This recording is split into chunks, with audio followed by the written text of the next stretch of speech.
Enrique est parti pour devenir un des plus grands coachs de l'histoire du foot en club.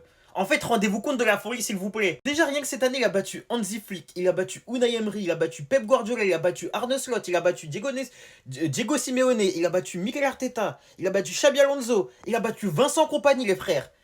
T'as quand même des gros coachs dans le lot, s'il vous plaît. Hansi Flick, Guardiola, même Slot, même Simeone, le Turismo, les gars, je suis désolé, c'est pas des petits coachs, t'as capté? Unai Emery, c'est pas n'importe qui non plus. Le frérot a 2 Ligues des Champions en carrière, avec 2 clubs différents. Déjà, ça, c'est une dinguerie. Maintenant, imaginez que le Book fait le back-to-back, s'il vous plaît.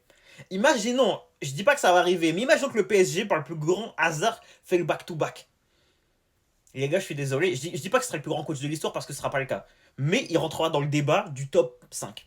Du top 5, du foot en club, hein, seulement le foot en club. Il rentrera dans le débat du top 5. Je dis pas que ce sera forcément top 5, qu'il y a des grands coachs, les gars, des Cruyff, t'as des Guardiola, t'as des Jürgen Klopp, t'as des Mourinho, bref, t'as vraiment des grands coachs en club, t'as des Sir Ferguson, bref, t'as du monde, mais, il rentrera dans le débat du top 5. Il rentrera, les gars. D'autant, s'il vous plaît, qu'on parle d'un PSG qui a réalisé l'une des plus grandes saisons de l'histoire en club.